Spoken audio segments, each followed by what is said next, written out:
All right, welcome back to Perdido Key Gaming. Today we've got Dungeons, Dice, and Danger from Alea. I'm guessing designed by our buddy Richard Garfield. Um, so let's see. I did open this before. Okay, so we got the French manual, Un Juego, so Spanish, and Das Roll in German, and Il Gioco Roll, so Italian, and then a pen and dice game, so that's English. So pretty handy to have it if you have multilingual friends. Although everybody speaks English, a lot of people speak English. Not enough people speak the other languages. Anyway, so we got two books of dungeons, I'm guessing. We've got 5 dice. We've got 4 pencils. And that is it. So, all right, well, not much stuff going on here. So let's see. All right, so designer Richard Garfield, illustration Cam Kendall, Andre Mack, and Thorsten Gimler. So Jamin. All right, so the objective is you use dice to travel through the dungeons, fighting monsters and collecting treasure on their way to victory.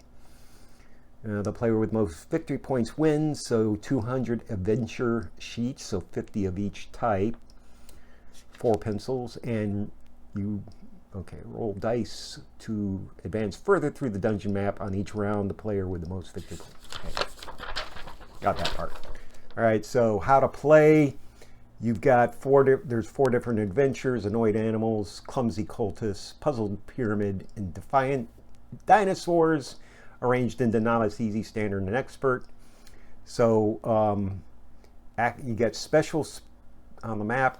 You've got special spaces, treasure chests, life tracker is on the side here. Start spaces, regular spaces, treasure spaces, bonus rewards, monsters, scoring area, start ability, and adventure names. So let's see. So what you do is you decide which adventure to play. Each player takes the appropriate adventure sheet and a pencil. Novices should start with the annoyed animals. Okay. So play moves clockwise on the side here. They give basically, a short recount of the rules. So the active player starts the round by rolling all 5 die. The dice remain in the middle of the table for all players to see.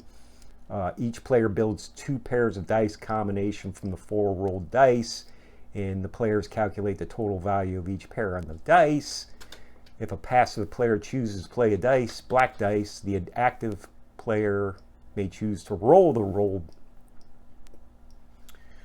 black dice. That doesn't make any sense. Okay, so you're building 2 pairs of dice combinations, and you're making combinations from the white dice. All right, so let's see here. So you get combinations of 3 and a 6.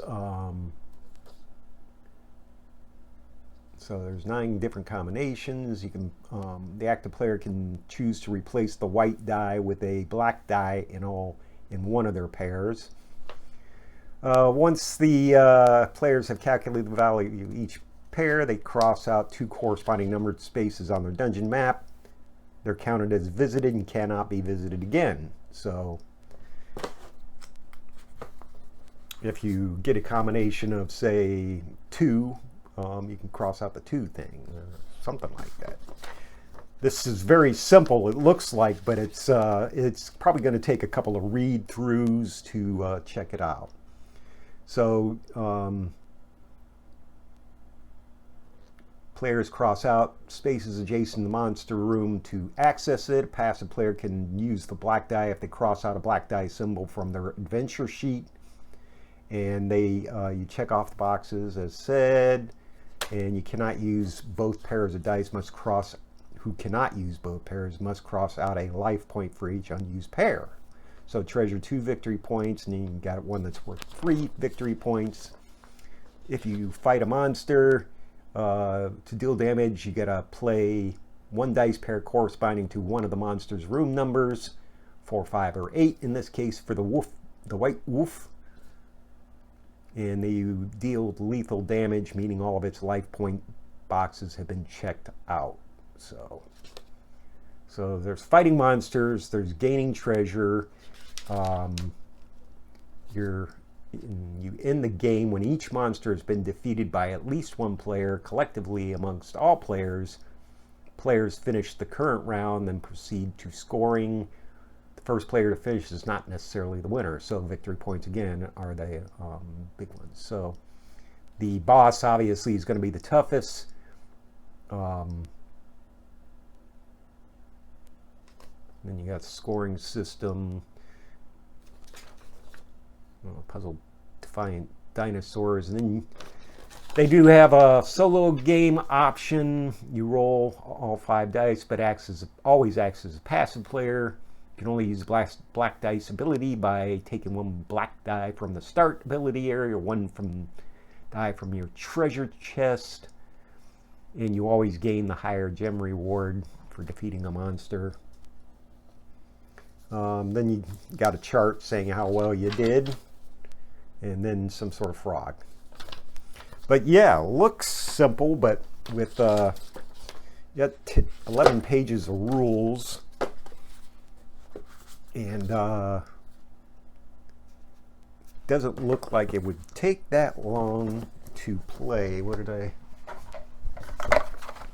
4 players. All right, so let's take a look here. So 1 to 4 players, ages 12 and up, 12 and up, 2 out of 10 difficulty. I'll have to look that up. And it says it takes 30 to 45 minutes to play. So game night, anybody? Anyway, that's all I have for today. We were looking at Dungeons, Dice, and Danger, designed by Richard Garfield from, apparently it's out of Europe, Alea. And I got this off online, and you've got the back's got some stuff, contents and stuff in the 5 different languages. So anyway, like I said, that's all I have for today. We'll see you tomorrow, or not tomorrow, the next time. Don't forget to hit like, subscribe, and leave me a comment so I can get to know you.